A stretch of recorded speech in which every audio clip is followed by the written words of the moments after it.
The restaurant went completely silent. Not the polite quiet of people pretending not to notice something. The specific, complete silence of 200 people, simultaneously understanding that something was happening that they were all going to remember. Zara Collins stood in the middle of the most expensive restaurant in Midtown Manhattan in a black dress she had saved 3 months to buy, her hands frozen at her sides, her eyes straight ahead, and on her head, where her wig had been 30 seconds ago, there was nothing. Just her. Just the smooth, beautiful curve of her bare head, catching the warm restaurant light. Just her face, which was the most beautiful face in the room and always had been and always would be, with or without the hair that cancer had taken from her at 31 years old. She did not move. She did not reach for the wig that Nicole's hand had just sent sliding across the marble floor. She did not cry. She stood completely still. She had learned a long time ago that the moments in which you most want to disappear are exactly the moments that require you to stay. The silence stretched. Every pair of eyes in the restaurant was on her. Every pair except one. Kang Min-yi was not looking at her bare head. He was looking at Nicole, with an expression that made Nicole take one step back before she had consciously decided to. He stood up from the table. He picked up the wig from the floor. He walked to Zara. He stood before her. He held out the wig. And then he said, quietly enough that only she could hear, but clearly enough that the table nearest them caught every word, "Don't touch her." He was not speaking to Zara. He had not taken his eyes off Nicole. He placed the wig gently in Zara's hands. Then he looked at Zara. Directly. At her face. At her bare head. At all of her. And his expression did not change. Not 1 degree. Not one flicker. He looked at her, the way a man looks at something that has just confirmed something he already knew. "Are you all right?" he said. She looked at him. She was not all right. She was standing in a restaurant with 200 people staring at her, and her wig in her hands, and the specific cold horror of having the thing she had been most afraid of happen in the most public way possible. But she looked at this man, at the way he was looking at her. And she said, "Yes." He nodded. He turned back to the table. He sat down. He picked up his menu, as though the most natural thing in the world was to continue dinner. Zara stood for one more moment. Then she put her wig back on. She sat down, and the restaurant slowly went back to its evening. Nicole was already gone. But I need to take you back, because nothing about this moment makes sense without understanding how Zara Collins ended up at that table. And the answer begins, as most of the important things in Zara's life began, with her daughter. Amara Collins was 5 years old and had been the most remarkable person in every room she entered since the day she arrived. Not in the loud way. In the specific, quiet way of someone who saw things that other people missed and said them with the complete calm of someone who had not yet learned that some truths were supposed to be kept to yourself. She had her mother's cheekbones and her absent father's eyes, and a quality of attention that made adults check what they were doing when she walked into a room. She had been asking about her father since she was 3. Zara had answered honestly at each age in the way appropriate to that age. At 3, Daddy lives somewhere else. At 4, Daddy made a choice and the choice wasn't us. That's about him, not about us. At 5, 2 weeks before the night at the restaurant, Amara had sat at the kitchen table with her drawing and said without looking up, "Mama, when is the man coming?" Zara had looked at her daughter. "What man?" she said. "The one who stays," Amara said. She turned a page in her sketchbook. "The one who isn't scared." Zara had looked at her 5-year-old daughter for a long moment. She had thought about Derek. Derek Washington had been Zara's boyfriend for 2 years, the relationship that had produced Amara and then ended when the diagnosis came. Not immediately. He had stayed for 2 months after she told him. 2 months of the specific withdrawal of a man who had decided something and was working up to saying it. Then he had said it. He had said he couldn't do this. He had said he wasn't strong enough for this kind of thing. He had said he hoped she understood. He had left. Amara was 7 months old. Zara had looked at her infant daughter and made a decision about what the rest of her life was going to look like. She was going to survive. She was going to raise this child completely. She was not going to let what Derek had done become the story she told herself about what she was worth. She had almost kept that promise. Almost. The almost was the part that arrived in the quiet moments. The part that said, in the specific voice of someone who has been left at their most vulnerable, maybe he was right. Maybe this is too much to ask of anyone. Maybe you are something to be survived rather than chosen. She had not told her daughter any of this. She had told her daughter, we are enough, just us. We are completely enough. Amara had absorbed this and believed it, and also, apparently, had decided it was incomplete. The one who stays, she said, the one who isn't scared. Then she went back to her drawing. Zara had met Nicole 8 years ago. They had been colleagues at New York Presbyterian, where Zara worked in hospital administration and Nicole worked in patient services. They had become friends in the specific way of two women who spend enough time in the same building that friendship becomes the path of least resistance. Nicole was beautiful. She had always known she was beautiful and had organized significant portions of her life around this knowledge. She was also, Zara had understood for several years, but had been too tired and too grateful for the friendship to fully acknowledge, deeply competitive in the specific way of someone who needed to be the most impressive person in any shared space. When Zara was well, Nicole was a good friend. When Zara was sick, Nicole had been better than some and worse than others, and Zara had accepted this because she did not have the energy to audit her friendships during chemotherapy. Now Zara was in her second round of treatment. The first round, 3 years ago, had produced 18 months of remission. The cancer had come back in her left breast 6 months ago. She was in treatment again. She was tired in the specific way of a person managing something enormous while also working full-time and raising a 5-year-old alone. She had not told most people. She had told Nicole because Nicole had found out by accident, seeing the medication in Zara's bag on a Thursday afternoon. She had made Nicole promise not to tell anyone. Nicole had promised.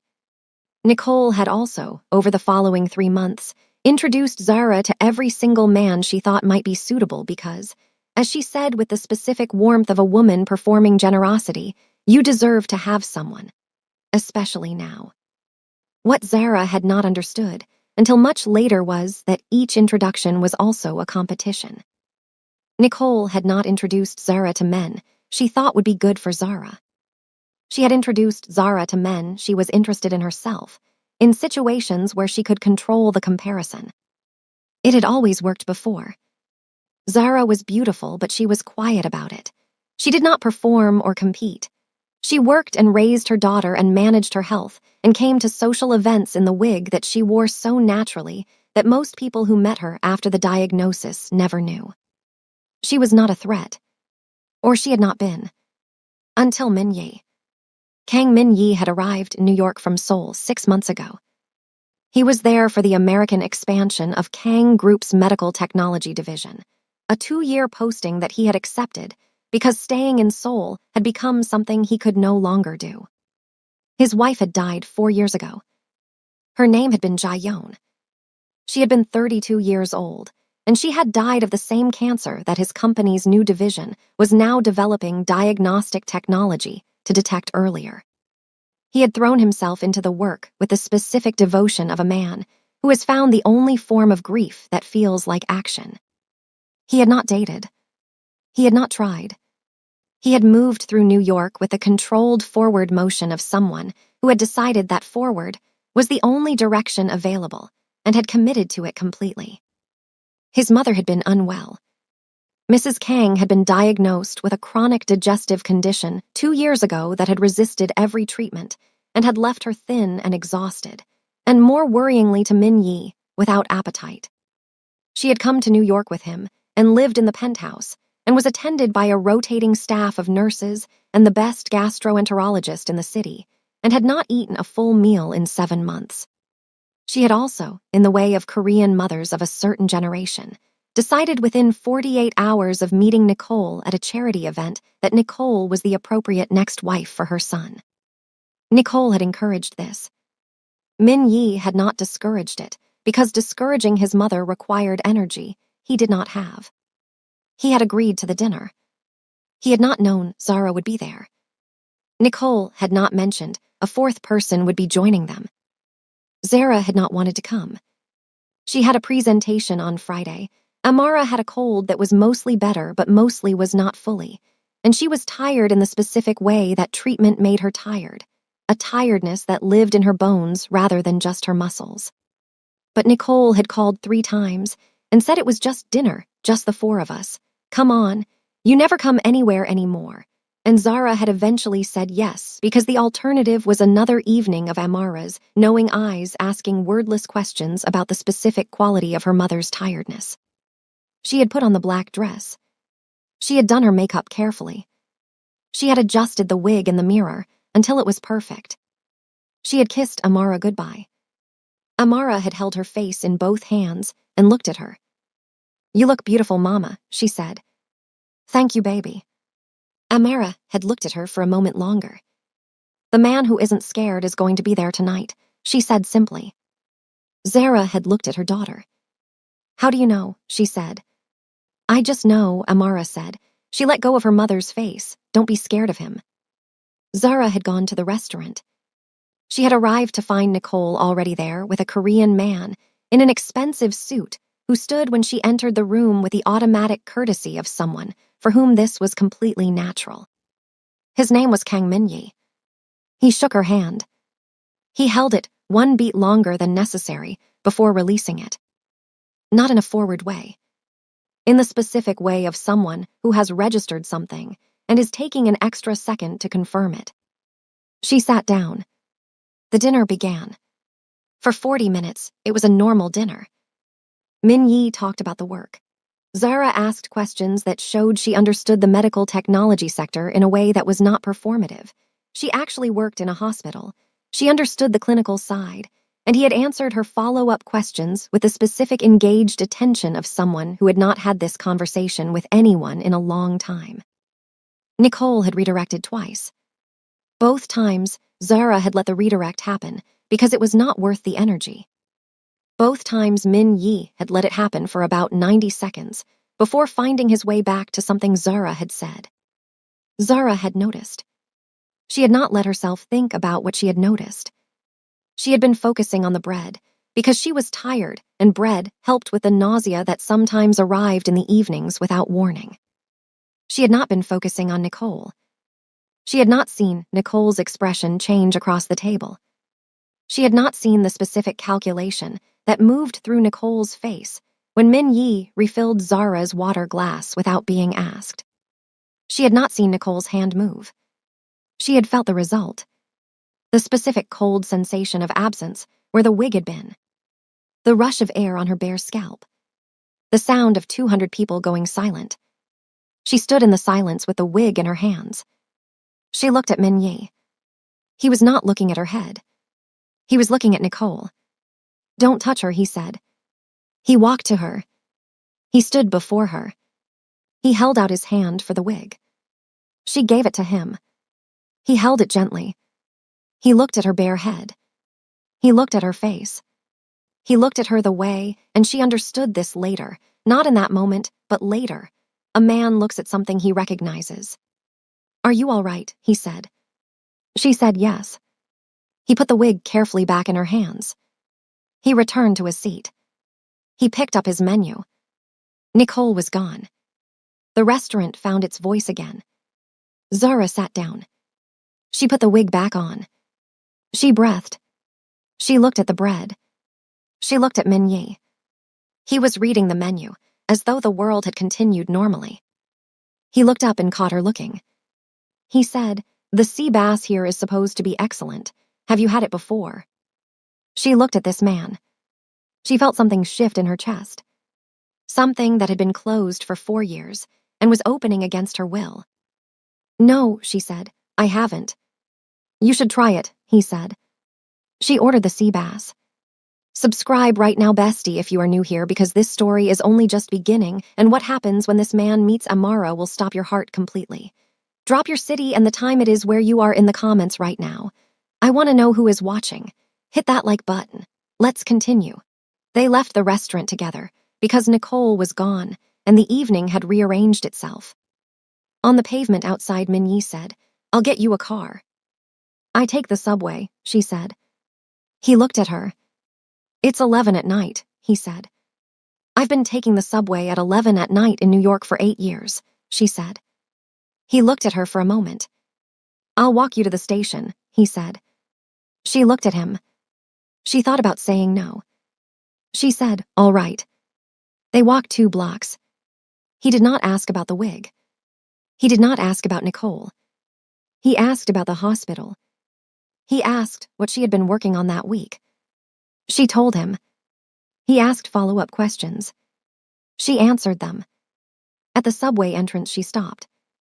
"Thank you," she said, "for what you did in there." He looked at her. "I didn't do anything," he said. "You picked it up," she said. "Anyone would have," he said. She looked at him. They both understood that this was not true. 200 people had stood there and said nothing. He had stood up. "My daughter would like you," she said. She didn't know why she said it. It came out before she had decided to say it. He looked at her. "How old is she?" "5. "What's her name?" "Amara." He held her gaze. "I'd like to meet Amara," he said. She looked at this man. She thought about 4 years of closed. She thought about a 5-year-old saying the man who isn't scared is going to be there tonight. She thought about sea bass and a menu picked up while 200 people stared. She said, "I'll think about it." He nodded. He gave her his card. She went into the subway. She sat on the train all the way home and looked at the card and did not think about it. She thought about it the entire time. Amara was awake when she got home. She was sitting in the living room with her sketchbook, which meant she had climbed out of bed, which meant she had been waiting. "Mama," she said, "you saw him." It was not a question. Zara sat beside her daughter. "He was there," she said carefully. Amara looked at her sketchbook. "He has sad eyes," she said, "but they're not broken sad, they're waiting sad." Zara looked at her daughter. "What do you mean?" "Some people have sad eyes because something broke inside them and they gave up," Amara said. She turned a page. "He has sad eyes because he's waiting for something to make sense again. Those are different." Zara looked at the card in her hand. She looked at her daughter. "When did you get so wise?" she said. Amara looked at her. "Mama," she said. "Yes, baby." "You're allowed to let someone in," she said. "The cancer didn't take that away from you. You just think it did."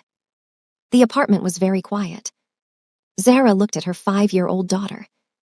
She felt the specific thing that Amara regularly did to her. The thing of being seen completely and accurately by someone who should not yet know how to see that deeply. "Go to bed," she said softly. "I know," Amara said. She closed her sketchbook, "but I wanted you to hear it first." She went to bed. Zara sat in the quiet living room and held the card and allowed herself, for the first time in 4 years, to think about the possibility of something. She called him 3 days later. Not to go on a date. To ask if he wanted to walk in Central Park on Saturday morning. She had reasoned, in the way she reasoned everything, that a walk in Central Park was not a date. It was a public outdoor activity that could end at any time without awkwardness. He had said yes immediately. She had told Amara. Amara had looked at her for a long moment and then said, "Can I come?" Zara had looked at her daughter. "This is not." "I know it's not a date," Amara said. "I just want to meet him." Zara had thought about this. She had thought about what it meant to introduce her daughter to a man she had met twice. She had thought about what it meant that her daughter already had opinions about a man she had never met. "Bring your jacket," she said. Min Yi was waiting at the park entrance. He was wearing simple clothes, no suit, and he looked different in them. More ordinary, more reachable. He looked at Zara. Then he looked at Amara. Amara looked at him. She looked at him with those eyes for a full 4 seconds. Then she said, "You lost someone." Min Yi went completely still. Zara reached for her daughter, Amara. "It's all right," Min Yi said. His voice had changed. He crouched down to Amara's level. He looked at her. Yes, he said, I did. Amara tilted her head. She would want you to stop waiting, she said. The person you lost, she would want you to stop standing in the same place. Min Yi looked at this 5-year-old girl. His jaw was tight. He breathed carefully. How do you know that? He said. Amara considered this. Because people who love you don't want you to be sad forever, she said. They just want you to be okay. She took his hand. She started walking into the park. She was holding his hand with the complete practical confidence of a child who has decided someone belongs to them. Min Yi stood up. He looked at Zara. His eyes were wet. He was not pretending they weren't. Zara looked at him. She looked at her daughter, already pulling him forward. She walked to his other side. The three of them walked into Central Park. The weeks that followed were the most careful and most extraordinary of Zara's recent life. Min Yi did not push. He was present without being overwhelming. He texted in the mornings with the specific consideration of someone who understood that she had a complicated schedule and asked rather than assumed. He appeared on Saturdays for the park walks that had become their routine without anyone formally declaring them a routine. He asked about the hospital. He asked about Amara's week. He asked about her in the way of someone who had decided to know her completely and was willing to go at whatever pace she needed. He did not ask about the wig. He did not ask about the cancer. She understood he was waiting. She was not ready. What she had not anticipated was Amara. Amara had decided on Min Yi with the complete irreversibility of a 5-year-old who has made a determination. She drew him. She drew him constantly. Not as he was in his suit, but as she saw him somehow. The version of him that existed underneath the controlled surface. A man sitting at a window. A man walking alone. A man looking at something far away. On the 4th Saturday walk, Min Yi had seen the sketchbook. Can I look? He said. Amara handed it to him. He turned the pages. He looked at the drawings. He was quiet for a long time. He reached a page near the back. It was a drawing of 3 people walking. A woman, a man, a small girl between them holding both their hands. He looked at the drawing for a long moment. When did you draw this? He said. Before I met you, Amara said. He looked up at her. She looked back at him with those eyes. He looked at Zara. Zara looked at her daughter. She had not seen this drawing before. She looked at it. 3 people walking. She felt the thing she had been managing for 4 years try to close again. She breathed through it. She let it stay open.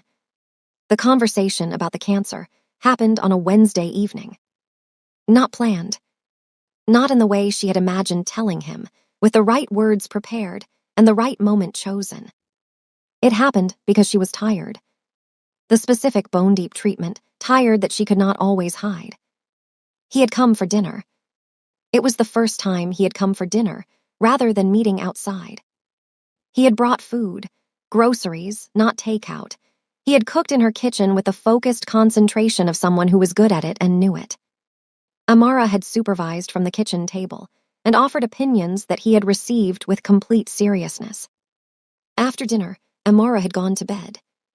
Zara had sat on the sofa. She had meant to stay alert. She had fallen asleep. When she woke up, the apartment was clean. The dishes were done. The food was put away. Min Yi was sitting in the chair across from the sofa reading one of Amara's books because it was the thing closest to him. He looked up when she stirred. She looked at him. She looked at her apartment. At the clean kitchen, visible through the doorway. At this man sitting in her chair reading her daughter's book because she had fallen asleep on the sofa and he had not left. She said, I have cancer. He looked at her. I know, he said. She went still. How? I work in medical technology, he said quietly. I recognized the medication in your bag 3 weeks ago, the specific combination.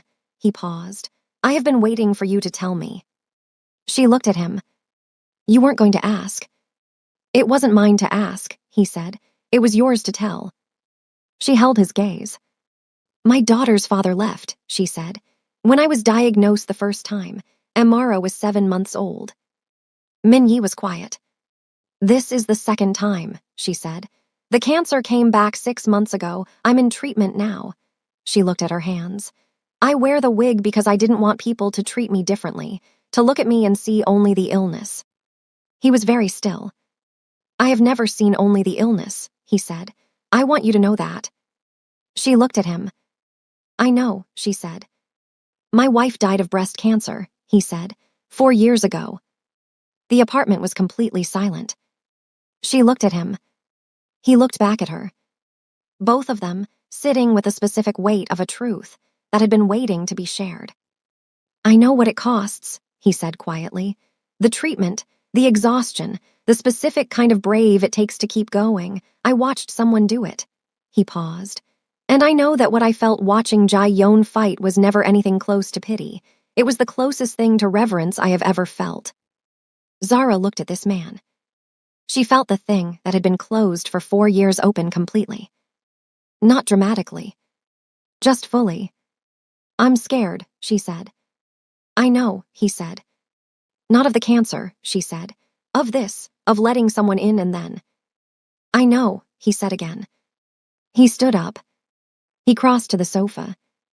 He sat beside her. He took her hand. She looked at their joined hands. She looked at him. I'm not going anywhere, he said. I want you to hear that and believe it. Whatever this is, whatever it becomes, I am not going to be someone who leaves when it gets difficult. She looked at him. How do I know that? She said. He held her gaze. You don't, he said honestly. Not yet, but I am going to spend however long it takes showing you. She breathed. She leaned her head against his shoulder. He stayed completely still and let her.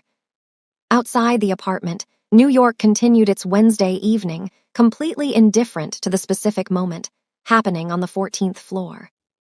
Amara, who had been in her bed listening, smiled at the ceiling. She had known. She had always known. She closed her eyes. Don't you go anywhere. This story is going to go somewhere that will make you cry and cheer in the same breath. Hit that like button right now. Drop your city and the time it is where you are watching from. Subscribe if you haven't already. We are not done yet. Mrs. Kang did not like Zara. She said so clearly, and without apology to Minyi on the morning after he told her about Zara. She is sick, his mother said. You have already watched someone die. You cannot do this again. Minyi looked at his mother. He thought about this for a moment. Then he said, I watched Jai Yon fight for 4 years with the most extraordinary courage I have ever seen. I am not going to dishonor what she showed me by running from the same thing. His mother looked at him. She looked away. She did not say anything else. But she did not approve. The meeting between Mrs. Kang and Amara happened by accident. Amara had come with Zara to the penthouse on a Sunday afternoon. Minyi had invited them for lunch. Mrs. Kang had been in her room and was not supposed to be part of the afternoon. She had come out for water. She had found a 5-year-old sitting at her kitchen table drawing. She had stood in the doorway. Amara had looked up. Hello, Amara said. Mrs. Kang looked at this child. Hello, she said, in English. Amara tilted her head. You don't feel well, she said. Mrs. Kang went still. Your stomach, Amara said. It hurts all the time, not sharp pain, like something is always wrong. Mrs. Kang looked at this child. How do you know that? She said. Amara considered. You hold yourself like it hurts, she said. Right here. She touched her own midsection. And you're very thin, but not because you want to be, because eating hurts. Mrs. Kang looked at her. She crossed the kitchen slowly. She sat down across from Amara. What is your name? She said. Amara. Mrs. Kang looked at the drawing Amara was working on. What are you drawing? Amara turned the sketchbook. It was a drawing of Mrs. Kang. Not the thin, exhausted version of her that existed right now. A version of her that was fuller, stronger. Standing straight. Mrs. Kang looked at the drawing for a long time. Is that me? She said. It's the you that's coming, Amara said, when you start eating real food. Mrs. Kang looked at the child. What do you mean real food? Food that isn't made by 40 people who are scared of you, Amara said simply. She picked up her crayon. Food made by someone who just wants you to feel better. Mrs. Kang was very quiet. What kind of food? She said. Amara looked at her. My mama makes pepper soup, she said. When I'm sick, it always makes me feel better. She thought about this. Your stomach needs something gentle, not fancy, just real. Mrs. Kang sat with this for a moment. Your mother, she said carefully. She is the woman Min Yi. Yes, Amara said, she is. Mrs. Kang looked at the drawing of herself. She looked at this child. She had spent 2 years refusing most food from her staff. She had not been able to explain why nothing appealed to her. Amara was looking at her with those eyes. Would you ask her, Mrs. Kang said, your mother, if she would make her soup? Amara smiled. I already told her you might need it, she said. She brought the ingredients. Zara made the pepper soup in Mrs. Kang's kitchen. Not a grand version, not a restaurant version. The version her grandmother had made in Georgia. Simple and clean and warm. The version that had been made in her family for 3 generations for people who needed something real. She made it quietly, while Mrs. Kang sat at the kitchen table and watched. They did not talk much. Mrs. Kang watched her hands. The specific practiced movements of someone making something they have made 1,000 times. The soup was done in 40 minutes. Zara put a bowl in front of Mrs. Kang. Mrs. Kang looked at it. She looked at the steam rising from it. She picked up the spoon. She tasted it. She was quiet. She took another spoonful.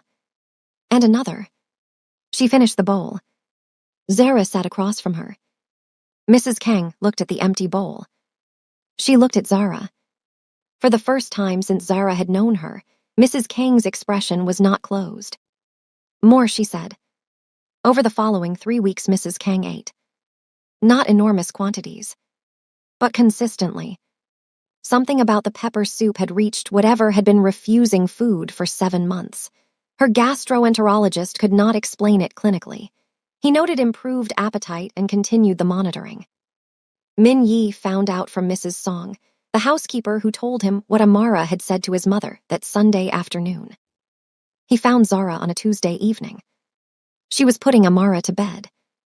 He waited in the living room. When she came out, he said, Amara told my mother her stomach needed something real, not fancy. Zara looked at him. She said it the day she met her, she said. He looked at his hands. He looked at her. My mother ate 3 bowls yesterday, he said. Zara was quiet. She's been sick for 2 years, he said. Nobody could reach her. He paused. Your 5-year-old reached her in 10 minutes. He stood up. He crossed the room. He stood before her. Zara, he said. She looked at him. I love you, he said. Simply. Without preamble. Without the careful management of a man deciding how much to show. Just the truth. She looked at him. She thought about Derek and a diagnosis and a door closing. She thought about 4 years of managing alone. She thought about a 5-year-old saying the man who isn't scared is going to be there tonight. She thought about a restaurant and 200 silent people and 1 man who stood up. Don't touch her. She stepped forward. She reached up and took off the wig. She stood before him without it. She had not done this in front of anyone since the treatment began. She stood completely still. He looked at her. At her bare head. At her face. At all of her. His expression did not change. Not 1 degree. He raised his hand.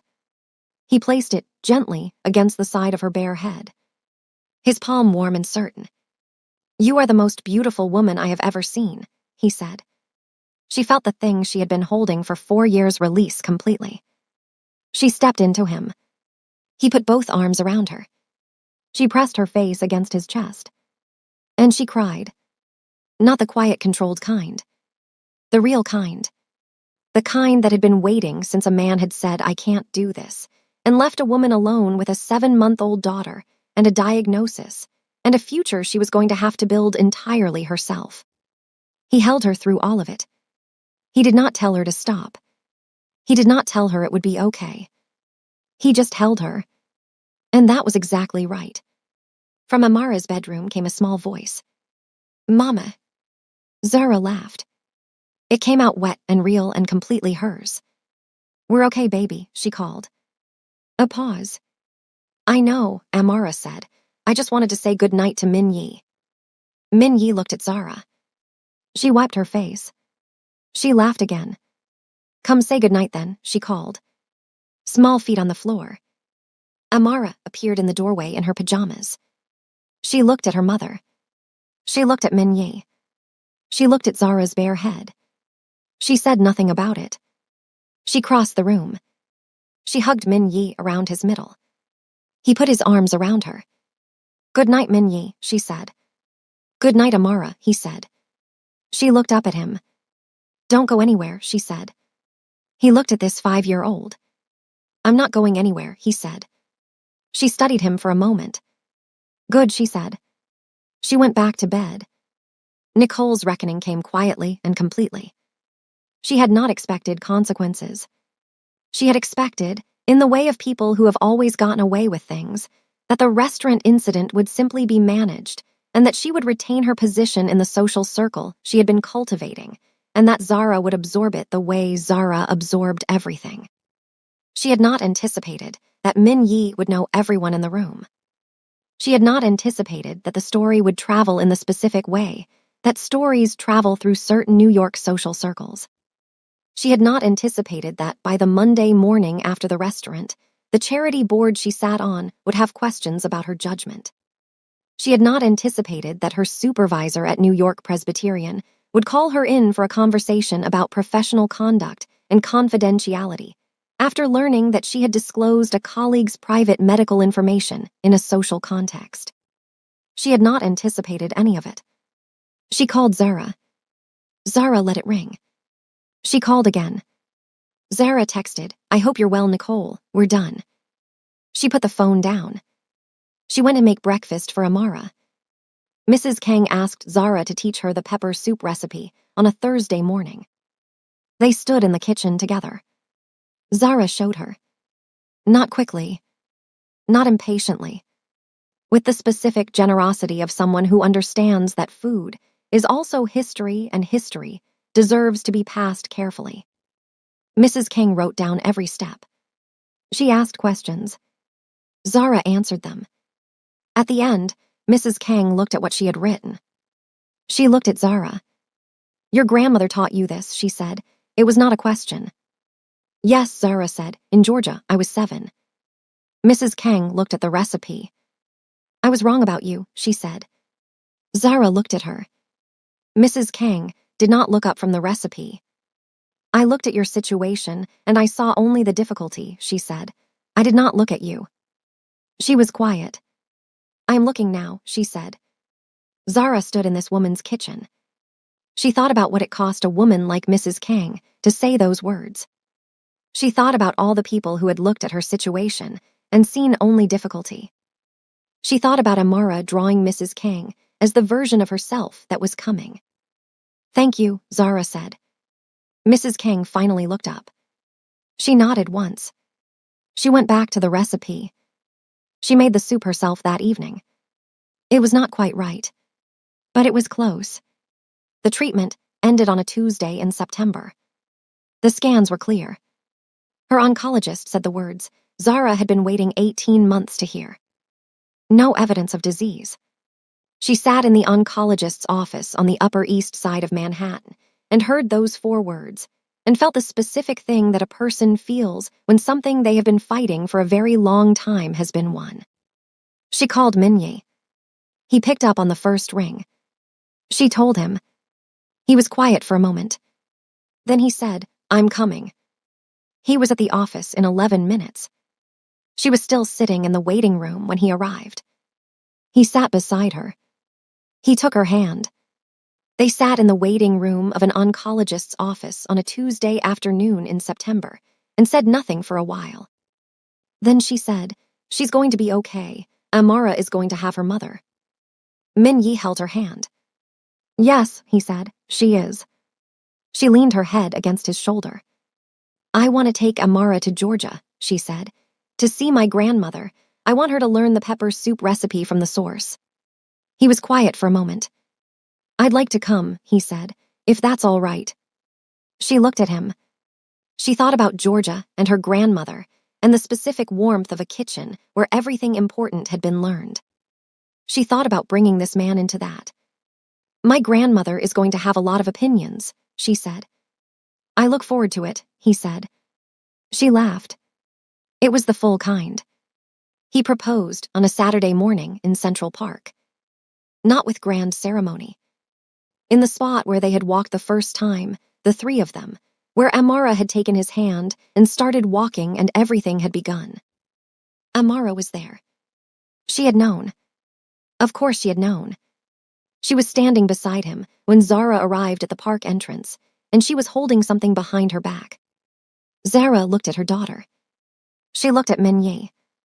He was holding a ring. Simple, real, the kind that said, "I thought about who you are." Amara pulled her hands from behind her back. She was holding a drawing. She held it up.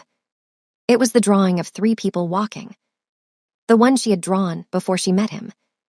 Zara looked at the drawing. She looked at her daughter. She looked at Min Yi. He held the ring. He did not say a speech.